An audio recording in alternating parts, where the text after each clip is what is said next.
Bismillahirrahmanirrahim. Assalamualaikum warahmatullahi wabarakatuh. Perkenalkan, nama saya Nabila Lutfi Fauzan, Psikologi 22E.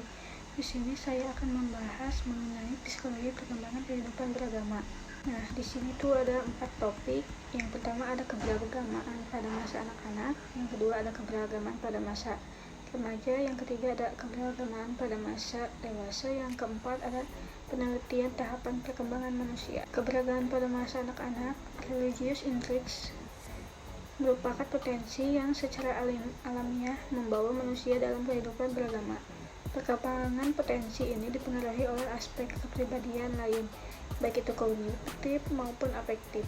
Selanjutnya di sini ada ciri-ciri kehidupan beragama pada masa anak-anak. Nah, di sini ada imitatif. Ciri paling menonjol dari keberagaman anak, salah satu imitatif adalah anak-anak hanya menirukan apa yang diyakini dan dilakukan oleh orang tuanya. Belum ada keseriusan di dalam diri anak-anak. Kedua, ada superficial.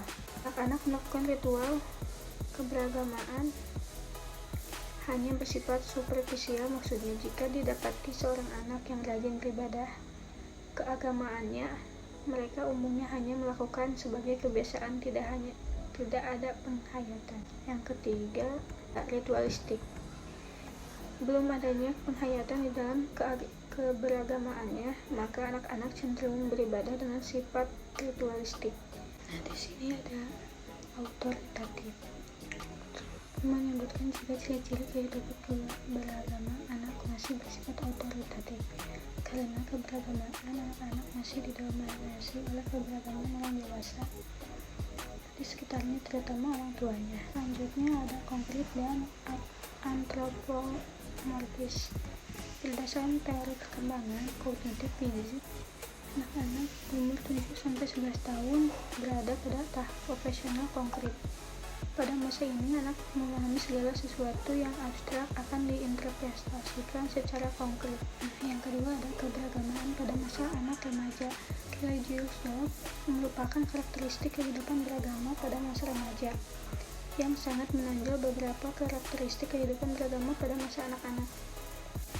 Keberagaman pada masa remaja memiliki pengalaman. Pengalaman remaja dapat menunjukkan adanya beberapa sikap remaja terhadap agama, antara lain remaja menerima agama secara global.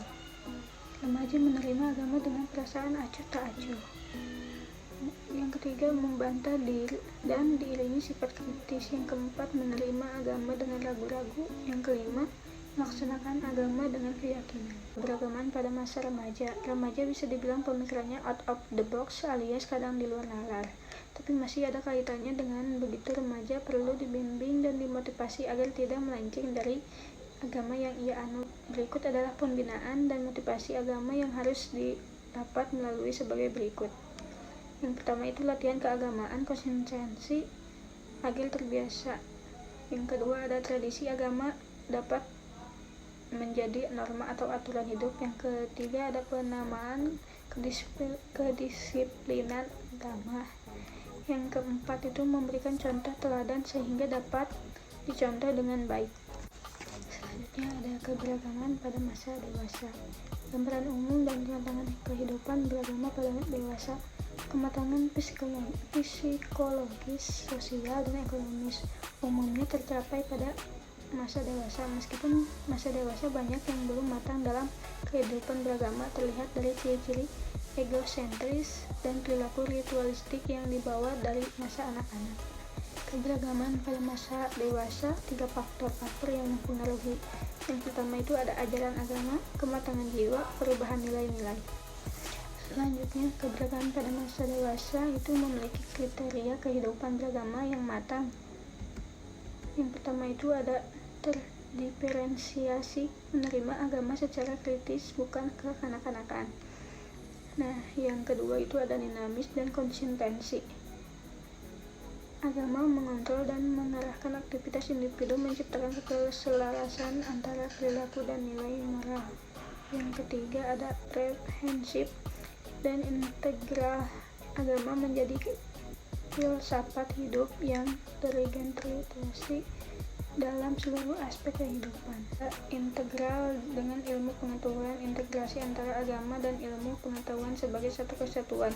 Ada heuristik kesadaran akan keterbatasan dalam kehidupan beragama selalu berusaha meningkatkan pemahaman.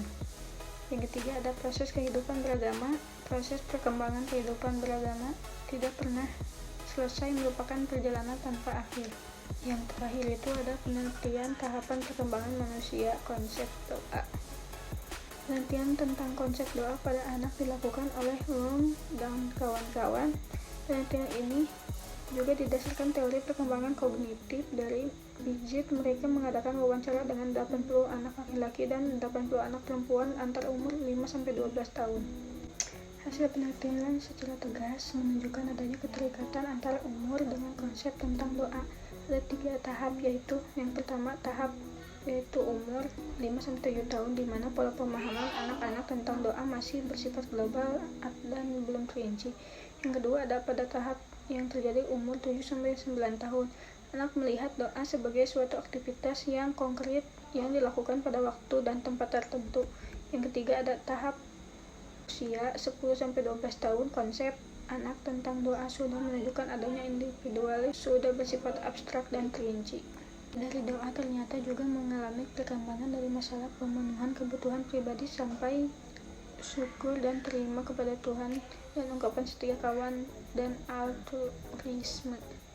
Selanjutnya ada identitas agama. Salah satu aspek perkembangan yang perlu diperhatikan adalah tentang identitas diri. Dalam perkembangan, seorang akan belajar tentang dirinya sendiri, misalnya berkaitan dengan identitas kelamin, afiliasi sekolah, afiliasi kelompok tertentu. Berdasarkan teori Piaget, Alkin mengadakan wawancara kepada seluruh anak Katolik, Yahudi, dan Protestan. Sampai usia 7 tahun, konsep anak tentang kelompok keagamaan masih sangat bersifat global dan belum terdiferensiasi. Dari usia 7-9 tahun menunjukkan bahwa anak telah mampu mengklarifikasikan kelompok keagamaan. Yang ketiga, ada usia 10-12 tahun. Anak sudah menunjukkan pendekatan abstrak terhadap kelompok keberagamaan. Yang terakhir, ada beragama mengalami proses perkembangan yang selaras dengan perkembangan aspek psikologis. Kehidupan beragama pada masa remaja juga banyak dipengaruhi oleh perkembangan kognitif. Pada masa dewasa, kehidupan beragama dapat berkembang menjadi kehidupan beragama yang matang dengan sesuai dengan perkembangan kepribadian, tetapi juga dapat mengalami kemandegan. Aspek perkembangan kehidupan beragama tampaknya masih belum banyak tersentuh dalam penelitian psikologi di Indonesia. Mungkin sekian, mohon maaf bila banyak kesalahan. Wassalamualaikum warahmatullahi wabarakatuh.